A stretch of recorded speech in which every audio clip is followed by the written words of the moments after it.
Shalom umat Allah yang diberkati Tuhan, dimanapun kita berada. Saya percaya kebaikan, kemurahan, dan kasih sayang Allah selalu menyertai kita anak-anaknya. Hormat dari saya Pendeta Dr. Hanas DTH. Dalam program Reministri kita akan merenungkan firman Allah yang sejuk, yang membuat kita semakin bertumbuh, berakar, dan berbuah di dalam Kristus Yesus Tuhan kita. Salah satu legacy of his name, warisan namanya terkait dengan kelahiran Yesus Kristus itu disebut Shar Shalom atau Raja Damai. Shar Shalom ini sekaligus sebagai nama terakhir atau gelar terakhir yang dinyatakan dalam Yesaya 9 ayat yang kelima terhadap pribadi Yesus Kristus. Kelahiran Yesus Kristus atau yang disebut dengan Natal harus menyadarkan kita adanya pemerintahan Raja Damai di bumi saat ini. Yesus Kristus disebut sebagai Raja Damai. Terlihat sekali melalui karya penebusannya yang mendamaikan semua permusuhan manusia dengan Allah. Istilah Shar Shalom artinya Raja Damai menunjuk pada pribadi Mesias yang menjadi juru selamat. Perjanjian Baru memberikan penguatan di dalam Roma 3 ayat 25 bahwa Kristus Yesus telah ditentukan Allah menjadi jalan pendamai karena iman dalam darahnya. Umat Allah yang diberkati Tuhan, tema renungan firman Allah saat ini adalah pemerintahan Raja Damai, dengan nats utamanya dari Kolose 3 ayat yang ke-15. Hendaklah damai sejahtera Kristus memerintah dalam hatimu, karena untuk itulah kamu telah dipanggil menjadi satu tubuh, dan bersyukurlah. Umat Allah yang diberkati Tuhan, pemerintahan Raja Damai, kalau kita memperhatikan Kolose 3 ayat 15, maka yang pertama adalah Raja Damai memerintah harus mendapat tempat di dalam hati. Saya ulangi, Raja Damai memerintah harus mendapat tempat dalam hati. Karena Kolose 3 ayat 15 diawali dengan kalimat seperti ini. Hendaklah damai sejahtera Kristus memerintah dalam hatimu. Kelahiran Yesus Kristus itu melibatkan Maria dan Yusuf. Maria begitu takut kehilangan damai sejahtera karena hamil tanpa suami. Terlihat jelas dalam Lukas 1 ayat 30 sampai dengan 31. Kata malaikat itu kepadanya, "Jangan takut, hai Maria, sebab engkau beroleh kasih karunia di hadapan Allah.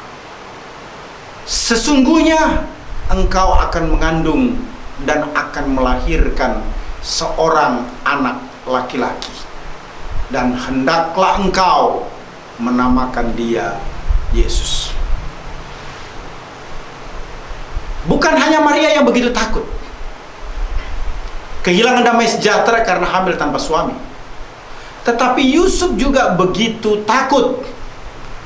Tunangannya sudah hamil, walaupun belum dinikahi. Itu jelas dalam Matius 1 ayat 18 sampai dengan ayat yang ke-20. Kelahiran Yesus Kristus adalah seperti berikut.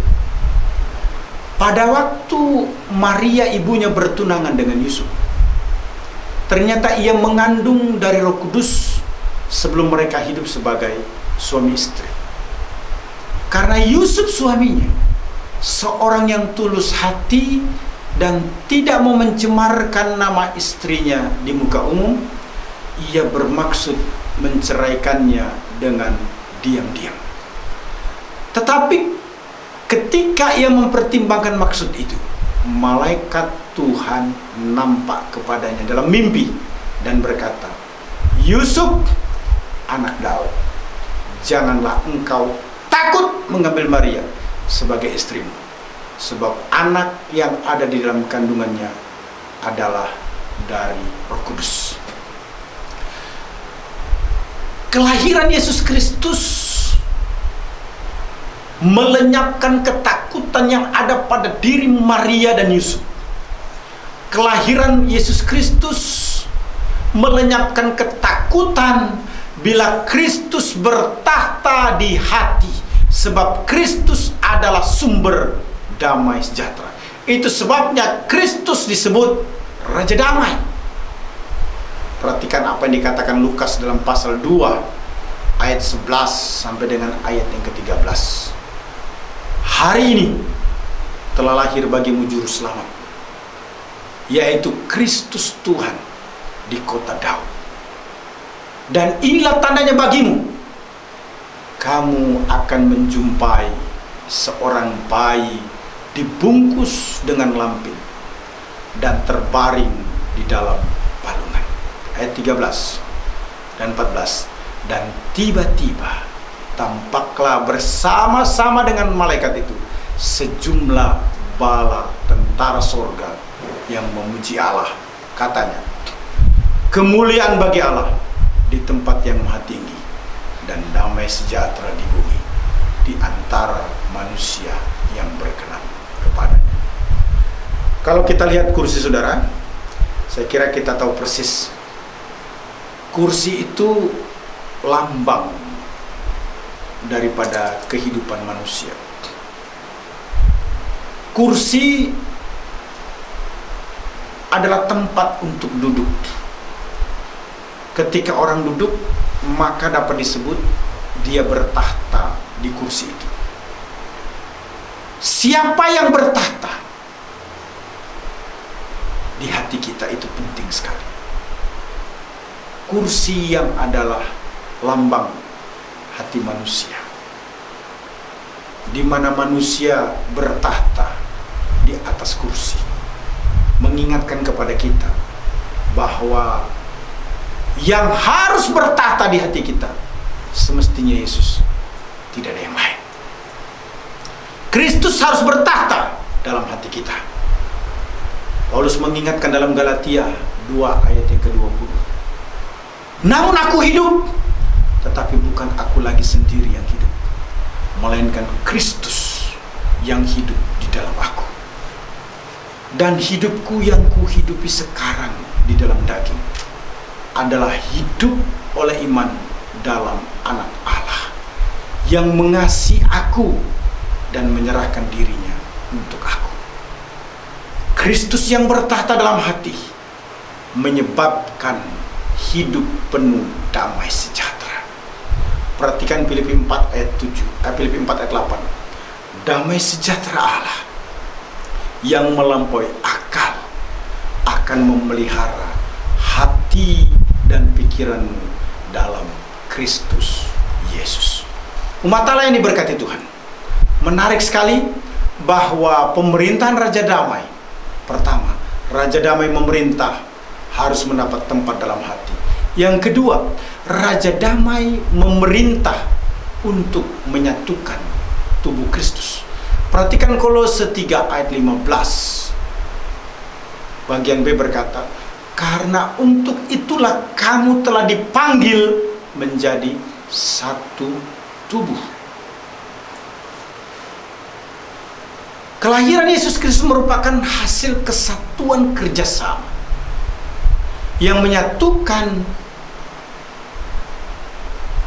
Maksud saya, kelahiran Yesus Kristus merupakan kerjasama antara Allah Bapa, Yesus Kristus, dan Roh Kudus sendiri. Bapa mengutus Yesus sebagai penyelamat. Yesus Kristus menjadi eksekutor, pelaksana daripada penyelamatan. Roh Kudus memeteraikan karya penyelamatan Yesus Kristus dalam hati setiap orang percaya.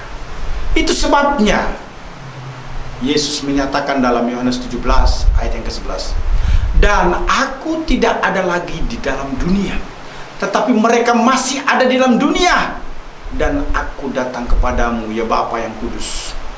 Peliharalah mereka dalam namamu, yaitu namamu yang telah engkau berikan kepadaku, supaya mereka menjadi satu sama seperti kita." Umat Allah yang diberkati Tuhan, Yesus mengajar suatu kesatuan.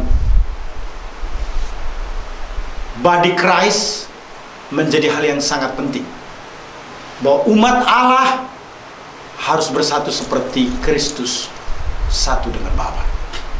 Kesatuan tubuh Kristus ditunjukkan dengan komitmen bersama memberitakan perdamaian. 2 Korintus 5 ayat 18 berkata, "Dan semuanya ini dari Allah, yang dengan perantaran Kristus telah mendamaikan kita dengan dirinya, dan yang telah mempercayakan pelayanan pendamaian itu kepada kami." Jadi inti kesatuan tubuh Kristus adalah mendukung kabar perdamaian, kabar pendamaian, yakni agar setiap lidah mengaku Yesus adalah Tuhan dan setiap lutut bertelut menyembah Yesus adalah Tuhan, agar kepastian keselamatan itu menjadi milik setiap orang percaya. Yesus menyatakan dirinya adalah Tuhan. Jelas sekali dalam Yohanes 13 ayat 13. "Kamu menyebut aku guru dan Tuhan, dan katamu itu tepat, sebab memang akulah guru dan Tuhan." Yesus memerintahkan dirinya untuk disembah. Lukas 4 ayat 8 berkata, tetapi Yesus berkata kepadanya, "Ada tertulis, engkau harus menyembah Tuhan Allahmu, dan hanya kepada Dia sajalah engkau berbakti." Umat Allah yang diberkati Tuhan Yesus Kristus, Raja Damai memerintah untuk menyatukan tubuh Kristus. Tubuh Kristus disatukan dalam upaya memberitakan kabar pendamaian di dalam Kristus, di mana setiap orang harus menyembah Yesus Tuhan. Setiap lidah mengaku Yesus adalah Tuhan, karena Yesus memang adalah Tuhan dan Yesus memang harus disembah. Itu pernyataan kitab suci. Umat Allah yang diberkati Tuhan, pemerintahan Raja Damai dimulai dengan Raja Damai memerintah harus mendapatkan tempat dalam hati. Kedua, Raja Damai memerintah untuk menyatukan tubuh Kristus. Yang ketiga, Raja Damai memerintah menyebabkan umatnya bersyukur. Perhatikan firman Allah yang dinyatakan dalam Kolose pasal 3 ayat 15 bagian terakhir dengan kata "dan bersyukurlah." Umat Allah yang diberkati Tuhan Yesus Kristus, penting sekali bagi orang percaya untuk memahami, menyadari bahwa Yesus Kristus merupakan kemenangan yang patut disyukuri. Paulus memberikan penegasan akan hal tersebut begitu kuat dalam 1 Korintus 15 ayat 37. Tetapi syukur kepada Allah yang telah memberikan kepada kita kemenangan oleh Yesus Kristus, Tuhan kita. Karena Yesus Kristus itu adalah penyelamat umatnya. Matius pasal 1 ayat 21 memberikan penguatan. Ia akan melahirkan anak laki-laki itu, maksudnya Maria, dan engkau akan menamakan dia Yesus, karena dialah yang menyelamatkan umatnya dari dosa mereka.